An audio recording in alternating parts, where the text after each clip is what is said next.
name is Beston. I live in Cape Town. Also, I do delivery. Interbet helped me to realize my dreams. Now I have my own delivery vehicle and I'm able to do the removal in and around Cape Town.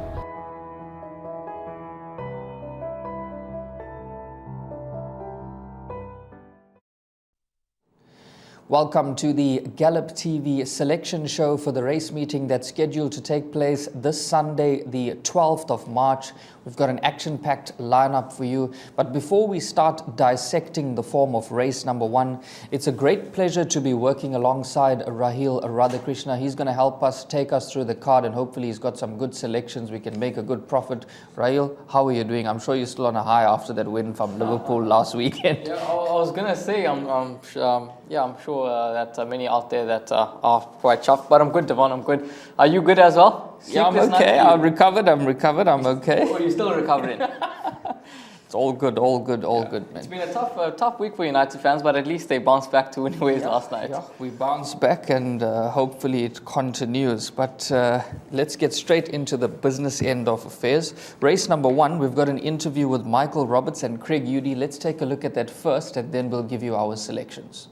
Yes, he surprised me a bit at Scottsville. He showed some nice speed right from the from the gate. I wasn't here for at the track, and the jockey reported me to bring him back in trip to 1,000 meters, and I think he is a runner. He's come on from his run, and he must have a chance. And he's worked around the turn here, so I'm not sort of worried about the turn. Yes, he. He was showing me good work, when I put the blinkers on him, because, he wasn't running up to his home ability. And, I thought he ran an excellent second. So I don't think there's going to be a great deal between the two horses, Hansa Road and him, especially, Hansa Road coming back to 1,000. Ubisika, yes, he was actually probably the baby we were looking at to run the first baby race, but he got quite naughty, so we gelded him. We thought he ran a very nice race first time, very, very green, and the horse that finished just in front of him came out and won of Doug's. So the draw is a worry, and I do think he'll want a bit further. So if we see him running on into the trifectas, we'll be happy. Yes, Almond Butter, very disappointing first run, so we gelded him. And he's come along a lot from that run. Also from a wide draw, we'd look to see him running on strongly into a place there, hopefully.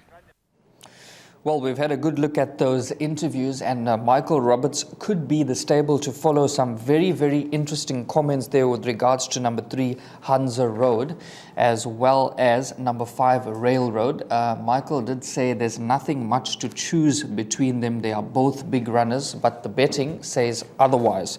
Number 3 is currently trading at around about 15 to 1, and you can get around about 6 to 1 currently on number 5, Railroad. I'm just going to double check that for you because I did take down the early anti-post betting. The show is recorded early, so double check your card changes and betting.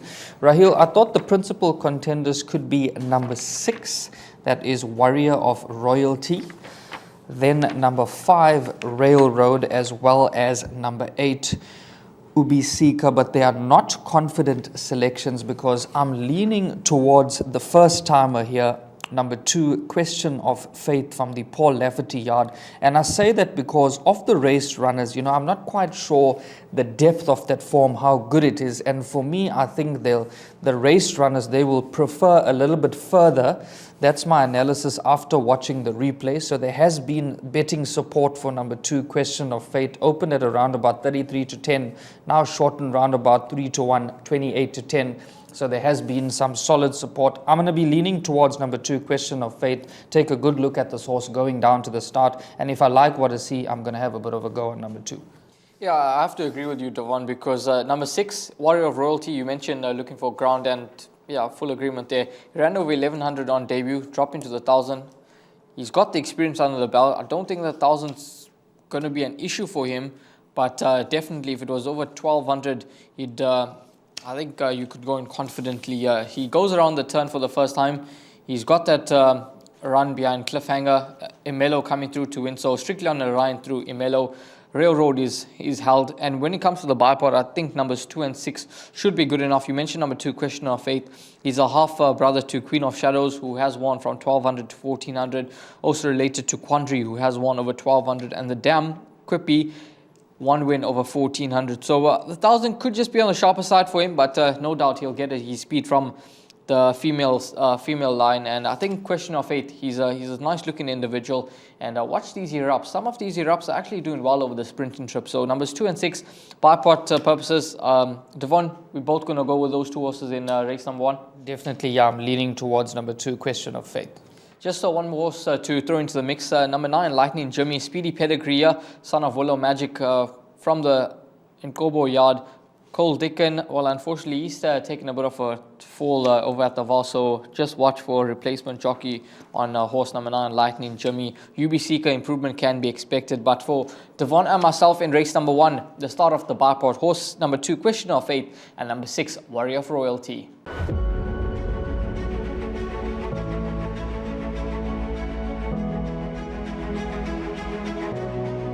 It's good fun. Days like these are great. You get the whole industry together, and to have, companies and corporations like Interbet and Cape Racing who are so generous with sort of time and energy into making a day like this possible is it's fantastic for everyone.